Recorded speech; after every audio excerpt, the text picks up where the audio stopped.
Dear students, তোমাদের প্রত্যেককে আমার ক্লাসে স্বাগত। তোমাদের একটা অলরেডি আমি সেগমেন্ট শেষ করেছি, ট্রান্সলেশন ফর বিগিনার্স, যেখানে আমি 20 প্যাসেজ ডিসকাস করে দিয়েছি। আজকে যে সেগমেন্টটা শুরু করছি, প্রিভিয়াস ইয়ার্স সলভড, এখানে বিভিন্ন এক্সামে যে ট্রান্সলেশনগুলো এসেছে বিগত দিনে, সেইগুলোর আমি আলোচনা শুরু করছি এই সেগমেন্টে। সেটা হতে পারে WBCS, মিসলেনিয়াস, ক্লার্কশিপ বা পুলিশ বা কোর্ট।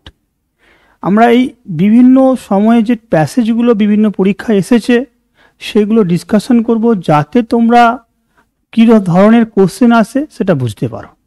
তো আজকে যে আলোচনা, সেই আজকের আলোচনার যে ট্রান্সলেশনটা হবে সেটা মিসলেনিয়াস এক্সাম 2004-এ এসেছিল।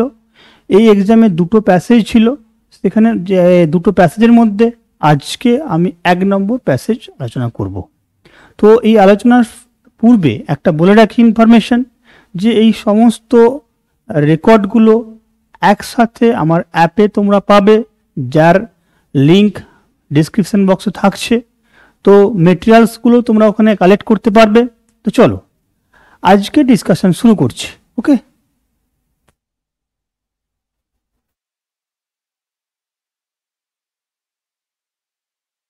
দেখো, প্রিভিয়াস ইয়ার সলভ 2004 মিসলেনিয়াস এক্সামে এসেছিল এই প্যাসেজটি পরপর আমরা ডিসকাস করব। যেভাবে রাখা আছে দেখো, লাইন বাই লাইন করে, মানে বড় একটা প্যাসেজ একসঙ্গে তো দেখানো যাবে না, সেজন্য আমি পুরো প্যাসেজটা প্রথমে রেখেছি এবং পুরো প্যাসেজের পরে ওই প্যাসেজ থেকে এক একটা লাইনকে আমি তোমাদের সামনে তুলে ব্যাখ্যা করছি। ওকে, তো দেখো, প্রথম যে লাইন ছিল, আধুনিক ইউরোপীয় নাট্যমঞ্চের প্রসাধনের দৃশ্যপট একটি উপদ্রব রূপে প্রবেশ করেছে। ওকে, তো তোমাকে আমি প্রথমেই বলেছি, যখন কোনো একটা ট্রান্সলেশন করতে যাবে সেখানে অবশ্যই তুমি দেখে নিবে ফার্স্টে ট্রান্সলেশনের প্যাসেজটা বা লাইনটা কোন টেন্সে আসে, এবং তারপরে সেখানে কোনো আননোন ওয়ার্ড আছে কি না সেটা তোমাকে লক্ষ্য করতে হবে। দেখো, আমরা পুরো যে লাইনটা পড়লাম, প্রবেশ করেছে, যখন খেয়েছে, করেছে, এই ধরনের কোনো ওয়ার্ড থাকে, আমরা সেখানে কি করেছি না, কাজটা সবেমাত্র হয়তো শেষ হয়েছে, তার ফল বর্তমান, এরকম একটা সেন্স ধরে নিয়ে এটা আমরা প্রেজেন্ট পারফেক্ট টেন্স করে থাকি। হয়েছে, করেছে, ঠিক আছে, এই যে সেন্সটা। তো দেখো, এখানে তারপরের কাজ কি না, তোমার ওয়ার্ড লিস্ট বানানো। কীরকম ওয়ার্ড লিস্ট বানানো? যেমন ধরে নাও, আধুনিক বলতে তুমি মডার্ন বুঝবে, ইউরোপীয় এটা ওই ফরম্যাটেই থাকবে। কিন্তু নাট্যমঞ্চ বলতে তোমাকে বুঝে নিতে হবে যে এখানে বলতে চাওয়া হয়েছে যে স্টেজ ডেকোরেশন, বাট স্টেজ যে নাটক যে স্টেজে মঞ্চস্থ হয়, সেই স্টেজ ডেকোরেশনটাকে আমরা এখানে বলতে চাইছি। আর কি, প্রসাধনের দৃশ্যপট। ওকে, প্রসাধনের দৃশ্যপট, এটা কিন্তু তোমার কাছে একটু আননোন হলেও হতে পারে, কিন্তু দৃশ্যপটের থেকেও তোমাকে এটা হয়তো ভাবাতে পারে। তাই দেখো, প্রসাধনের বলতে আমরা কি কি ওয়ার্ড পেতে পারি, এর জন্য একটা লিস্ট করেছি। কি না, অর্নামেন্ট, পেন্টেড, ভালো ওয়ার্ড হচ্ছে এমবেলিশমেন্ট বা গার্নিচার। ওকে, দেখো, একটা, দুটো, তিনটে, চারটে। এরপরে কি রয়েছে দেখো, উপদ্রব, মানে যেটা জ্বালাতন করে বা কোনো কিছু ডিস্টার্ব করে।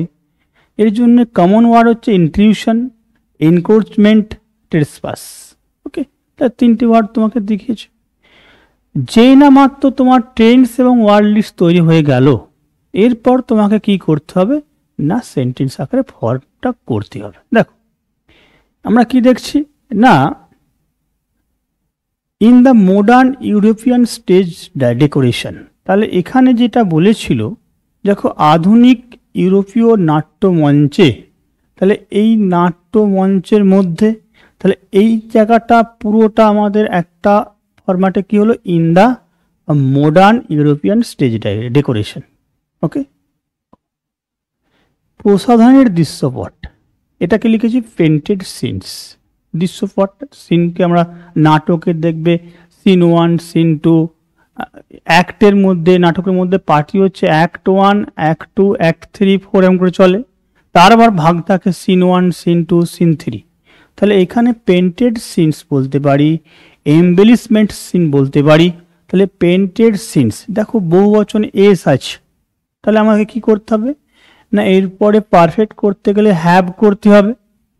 হ্যাভ এন্টার্ড, প্রবেশ করেছে, তাহলে এন্টার্ড সেন্সে প্রবেশ করেছে, হ্যাভ এন্টার্ড কি হিসাবে না একটি উপদ্রব হিসাবে বা রূপে। তাহলে অ্যাজ অ্যান আনডিজারেবল ইন্ট্রুশন অথবা আনওয়ান্টেড এনক্রোচমেন্ট। ওকে, যে ফর্মটা তুমি নিতে চাইবে সেটা তুমি নিতে পারো। তাহলে আমরা ওয়ার্ডগুলোকে সাজিয়ে নিয়েছি। যদি তুমি লেখো entered as an undesirable intrusion চলবে, অথবা আনওয়ান্টেড এনক্রোচমেন্ট। ক্লিয়ার? যে কোনো একটা লিখবে। এর পরের লাইনটা দেখবো, ওটা ছেলে মানুষ। দেখো এই যে লাইনটা দিয়েছে ওটা বলতে এই পুরো ম্যাটারটাকে তোমাকে বলছে ছেলে মানুষই, মানে এটা একটা ছেলে ভোলানোর মতো ব্যাপার, ঠিক আছে, বা শিশুসুলভ ব্যাপার। লোকের চোখ ভোলাবার চেষ্টা, তার মানে এই যে পুরো পেন্টেড সিনসটা বা এই আগের লাইন যেটা তুমি বলে আসলে এটা হচ্ছে চোখ ভোলানোর চেষ্টা। এবার লোকের বলতে দেখো নাটক হচ্ছে, নাটকের বিষয়ে বলা হচ্ছে। লোক বলতে এখানে পিপল লেখাটা খুব ভুল হবে। অবশ্যই তুমি লিখলে তোমার কেটে দেবে এরকম না, লিখলে তোমার ভুল হবে, কারণ নাটকের একটা দর্শক থাকে। কি হবে এই জন্য অবশ্যই দর্শকগুলো পিপল, কিন্তু স্পেকটেটার্স টার্মটা তুমি এখানে ইউজ করবে। ওকে, আর চোখ ভোলানোর চেষ্টা বা চোখ ভোলাবার চেষ্টা যেটা বলতে চাওয়া হয়েছে, তার মানে এই তেজ যে ডেকোরেশন আছে, পেন্টেড সিন আছে, তার এটার মধ্যে দিয়ে আমাদেরকে একটা অন্যদিকে ডাইভার্ট করার চেষ্টা করছে। ভোলানো মানে কি, যে ছেলে ভোলানো বলে না, বাচ্চাদেরকে ছেলে ভোলানো, তার মানে কি অ্যাকচুয়ালি যখন ছেলে বা বাচ্চা কান্নাকাটি করে তখন আমরা কি করি, তাকে অন্যদিকে যাতে তার দৃষ্টিটা আকর্ষণ হয় তাকে চকলেট বা কিছু দিয়ে ডাইভার্ট করার চেষ্টা করা থাকে। তাহলে এখানে এই ভোলাবার চেষ্টা মানে ফরগেট নয়, আর ডাইভার্ট করা সেন্সে। ওকে, সাহিত্য নাট্যকলার মাঝখানে ওটা গায়ের জোরে প্রক্ষিপ্ত। তাহলে দেখো এখানে যেটা আছে তোমাকে বাংলা সেন্সটা আগে বুঝে নিতে হবে যে সাহিত্য নাট্যকলার মাঝখানে বলেছে। তাহলে নাট্যকলা বলতে art of drama, art of drama বা প্লে তুমি বলতে পারো। ওকে, গায়ের জোরে মানে জোর করে, ফোর্স দিয়ে, ঠিক আছে। তো আমরা লাইন বাই লাইন করার চেষ্টা করব ট্রান্সলেশনটাকে। বলছে ওটা ছেলে মানুষই, দেখো একদম ওটা ছেলে মানুষ, এখানে কিন্তু তার মানে তোমাকে ভার্বটা আনতে হবে ওটা হয় ছেলে মানুষ। ইট ইজ চাইল্ডিশ, কি লিখেছি দেখো, ইট ইজ চাইল্ডিশ। এবং এটাই বলেছে দেখো কি লোকের, এটাই হচ্ছে ছেলে মানুষই। একসঙ্গে তুমি দুটো লাইনকে জুড়ে দিতে পারো, আলাদাও লিখতে পারো। তাহলে ওটা ছেলে মানুষই এবং কি লোকের চোখ ভোলাবার চেষ্টা। তাহলে কি দেখো অ্যান্ড অ্যাটেম্পট টু ডিলিউড, তিনটে ওয়ার্ড তোমাকে দিয়েছি। তাহলে অ্যান অ্যাটেম মানে কি একটা প্রচেষ্টা, এফর্ট বলতে পারো, এফর্ট বলতে পারো, অ্যাক্ট বলতে পারো, কোনো প্রবলেম। তাহলে অ্যান অ্যাটেম্পট বা এফর্ট কি করতে, টু ডিলিউড, ডিস্ট্র্যাক্ট, ডাইভার্ট, বিগওয়াইল। যে ওয়ার্ডটা তোমার পছন্দ হবে তুমি সেই ওয়ার্ডটা চুজ করতে পারো, দিয়ে লিখতে পারো। আমি বলবো এই ওয়ার্ডটা খুব ভালো ওয়ার্ড, ডিস্ট্র্যাক্ট খুব ক্যাচি ওয়ার্ড, ঠিক আছে। কাদেরকে, দ্য পিপল না লিখে আমরা কি লিখেছি, স্পেকটেটর্স, কারণ নাটক দর্শক দেখতে যায়। পিপল লিখলেও তুমি লিখতে পারো, কিন্তু স্পেকটেটর্স লিখলে সেটা স্ট্যান্ডার্ড আরও বাড়ে। ওকে, আর দেখো তোমাকে কি বলেছিল, বলেছিল যে সাহিত্য নাট্যকলার মাঝখানে ওটা গায়ের জোরে প্রক্ষিপ্ত, মানে প্রবেশ করানো হয়েছে, জোর করে ঢুকিয়ে দেওয়া হয়েছে, এই একটা বিষয়। তাহলে ইট ইজ এ ফোর্সেবল ইন্টিউশন, ইন্টিউশনটা কোথা করে পেলাম, কোথা থেকে পেলাম না, এখানে আমরা অলরেডি বলে এসেছিলাম আনওয়ান্টেড এনকারেজমেন্ট বা ইন্টিউশন। তাহলে ওটা জোর করে প্রবেশ করানো হয়েছে বা উপদ্রবটাকে আনা হয়েছে। দেখো এখানে লিখছি ইট ইজ এ ফোর্সেবল ইন্টিউশন, মানে জোর করে প্রক্ষিপ্ত করা হয়েছে বা জোর করে প্রবেশ করে দেওয়া হয়েছে।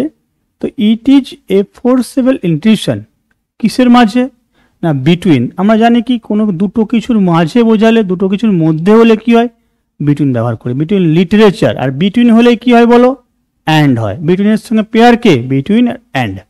Literature and art of drama, এখানে আর্ট অফ ড্রামাটা ভালো, আর্ট অফ প্লে বলতে পারো, কিন্তু আর্ট অফ ড্রামাটা বেশি ভালো। ওকে, তাহলে এই পর্যন্ত আমরা দেখলাম। তুমি এরকম পার্ট পার্ট করে মানেটা, বাংলা মানেটাকে ক্লিয়ার করে নেবে, সেই ভাবটাকে ধরে তুমি ট্রান্সলেট করবে। ওকে, ভালো করে এটা শুনবে। এর পরেরটা একটু অন্যরকমভাবে তোমাকে লিখতে হবে। আমি দুটো উত্তর দেখিয়েছি, ঠিক আছে? আমি দুটো উত্তরই বলবো তোমাকে। দেখো,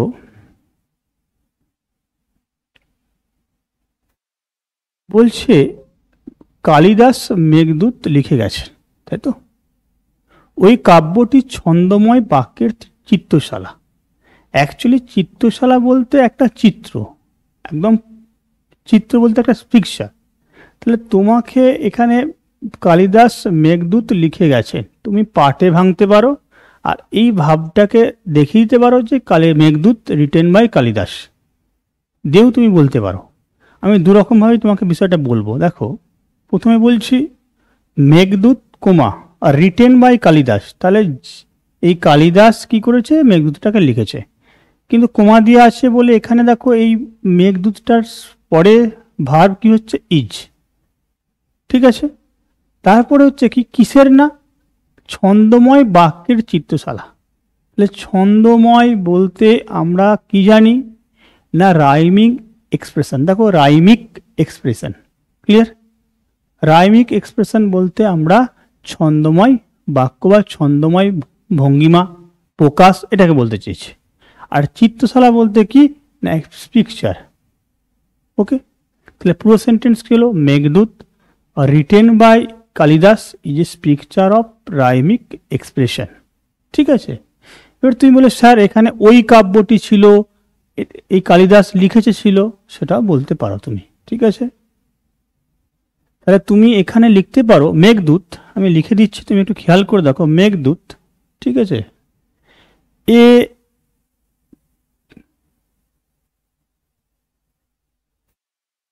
poetic creation, poetic creation. Okay, a poetic creation, ঠিক আছে, রিটেন বাই কালিদাস দিয়ে comma is a picture of rhythmic, ঠিক আছে, এক্সপ্রেশন হবে। ক্লিয়ার? স্পেলিংটা মিস্টেক আছে, হ্যাঁ, রাইমিক এক্সপ্রেশন। এর পরের লাইনটা আমি একটু দেখব, রেখা চিত্রকর। রেখা চিত্রকর বলতে কেউ অন্য কিছু না, যে তুলি দিয়ে পেন্টিং করে, মানে পেন্টার। ওকে, রেখা চিত্রকর বলতে পেন্টারকে বোঝাতে চেয়েছে। সে কি করছে না, তুলি হাতে এর পাশে পাশে তার রেখাঙ্ক ব্যাখ্যা যদি চালনা করেন, এই লাইনটা ভালো করে বুঝবে অ্যাকচুয়ালি কি বলতে চেয়েছে।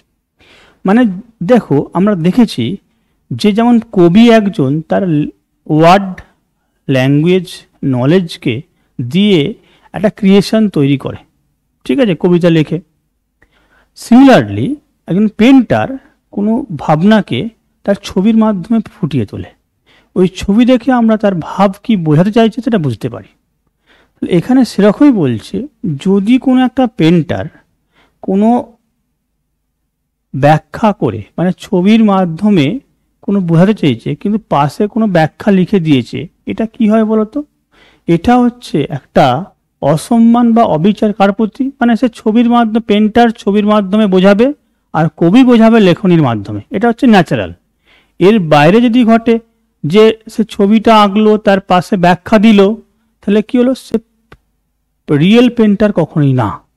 সেটা এখানে বলতে চেয়েছে যে রেখা চিত্রকর তুলি হাতে এর পাশে পাশে যদি তার রেখাঙ্ক ব্যাখ্যা যদি চালনা করেন, তার মানে এটাকে তোমাকে ভাবটাকে সহজ করে নিতে হবে। If A painter with a brush in hand paints picture, মানে সে ব্রাশ হাতে ছবি এঁকেছে, ঠিক আছে, to explain the poetic rhythm, এটা সরি রাইম হবে, এটাও দুটো জায়গাতে একটু মিস্টেক আছে।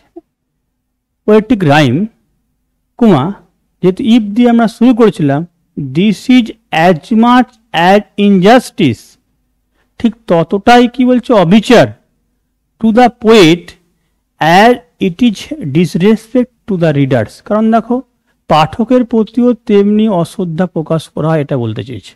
তাহলে এই জায়গাটা একটু ভালো করে বুঝে নাও। This is as much as, ঠিক আছে, this is as much as in an injustice to the poet as it is a disrespect to the readers. যদি তোমার এই জায়গাটা কঠিন বলে মনে হয়, আমি এর একটা সাবস্টিটিউট তোমাকে লিখে দিয়েছি, দেখো ভালো করে শুনবে। নট অনলি বাট অলসো দিয়ে লিখলে এটা আরও বেশি মানে তুমি ভালো করে বুঝতে পারবে। দেখো, ইফ এ লিমনার, এই পেন্টার আর লিমনার একই জিনিস, সমার্থক শব্দ, তুমি দু একটা ওয়ার্ড এক্সট্রা জানছো। বা artist sketches with a brush, মানে কোনো কিছু আঁকছে, with a brush in hand to elaborate the poetic impact. তাহলে এখানে আমরা বলেছিলাম পোয়েটিক রাইম, পোয়েটিক ইম্প্যাক্ট। তাহলে টু এলাবোরেট মানে কি, ডিটেলসে ব্যাখ্যা করা, বিস্তারিত করা। It is not only an inequity, এখানে আমরা ইনজাস্টিস বলেছিলাম, এখানে সেই সমার্থক শব্দ হিসেবে কী বলছি, দেখো এখানে অ্যাজ মাচ অ্যাজের ব্যবহার করেছিলাম, এখানে কার ব্যবহার করছি, নট অনলি বাট অলসো। তাহলে তুমি ব্যবহারটা শিখলে, দুটো কনজাংশনের ব্যবহার শিখলে। দেখো, it is not only an inequity to the poet, শুধুমাত্র কবির প্রতি অন্যায় নয়, বাট অলসো ডিসরিগার্ড, এখানে ডিসরিসপেক্ট বলেছে, অশ্রদ্ধা বলেছে, কার প্রতি, টু দ্য রিডার্স। এই জায়গাটা ওটার থেকে এটা অনেক বেশি ক্যাচি এবং শুনতে ভালো নাম্বার ক্যারি করবে আমি মনে করি। তো দুটোই তুমি লিখতে পারো যেটা তোমার সুটেবল বলে মনে হচ্ছে, কিন্তু এই নট অনলি বাট অলসো যে ব্যবহারটা আরও বেশি ক্যাচ। ওকে, নেক্সট, নিজের কবিত্বই কবির পক্ষে যথেষ্ট। কবিত্ব বলতে এখানে তোমাকে অন্য কিছু ভাবার দরকার নেই, জাস্ট পোয়েটিক জেনিয়াস, মানে একজন কবির যে প্রতিভা, এটাই কবিত্ব। ওকে, কবির পক্ষে যথেষ্ট মানে এনাফ সেন্সে বলছে, তার মানে একজন কবির কাছে তার পোয়েটিক জেনিয়াস এবার তার প্রতিভাটাই যথেষ্ট। বাইরের সাহায্য তার পক্ষে সাহায্যই নয়, মানে বাইরে থেকে কেউ সাহায্য করলো, সেই সাহায্যে সে কবি কোনো লিখবে, সেটা তার কাছে কোনো সাহায্য না, মানে ওরকমভাবে সে কোনোদিন কবি হতে পারবে না, সেটা বরঞ্চ ব্যাঘাত। ব্যাঘাত বলতে কি বলো, অবস্ট্যাকেল। আমরা কি জানি, অবস্ট্যাকেল মানে বাধা, বিপত্তি। হিন্ড্রান্স বলতে পারো, কি বলতে পারো বলো, হিন্ড্রান্স বলতে পারো। এবং অনেক স্থলে স্পর্ধা, এই স্পর্ধা বলতে কি, অডাসিটি, উদ্ধত, অডাসিটি। ওকে, তো চলো আমরা দেখে নিই পুরো লাইনটাকে। Poetic genius is quite enough, বলছে poetic genius is quite enough for a poet, মানে কবিত্ব বলতে কবির প্রতিভাই হচ্ছে যথেষ্ট একজন কবির পক্ষে। বাইরের সাহায্য বলেছিল, তাহলে বাইরের সাহায্য বলতে কি, external help is no help at all, মানে কোনো সাহায্যই নয়, external help is no help at all to a poet. এবং এখানে কি বাংলা বলেছিল দেখো, যে এটা সাহায্য তো নয় বরং কি বাধা বা ব্যাঘাত। তো দেখো, ইট ইজ এ হিন্ড্রান্স অথবা অবস্ট্যাকেল লিখতে পারো। বলছে আবার একটা বাংলা ছিল দেখো, এবং অনেক স্থলে স্পর্ধা, মানে অনেকাংশে এটা কি, অডাসিটি। তাহলে sometimes it is an audacity. তাহলে পুরো লাইনটা কি হচ্ছে একটু ভালো করে বুঝে নাও। Poetic genius is quite enough for a poet, external help is no help at all to a poet, it is a hindrance and sometimes it is an audacity. Okay, তো এই আমরা যে ট্রান্সলেশনটা 2004-এ পড়েছিল সেটা করলাম। এরপর আর একটা ট্রান্সলেশন 2004 আছে, সেটাও নেক্সট ক্লাসে তোমরা পাবে। এরপরে 2004-এর যে প্রেসিটা ছিল সেটাও ডিসকাস করব, এবং গ্রামার পুরো সেটটাই আস্তে আস্তে তোমাদের ডিসকাস করে দেবো। তোমরা দেখতে থাকো, ধন্যবাদ।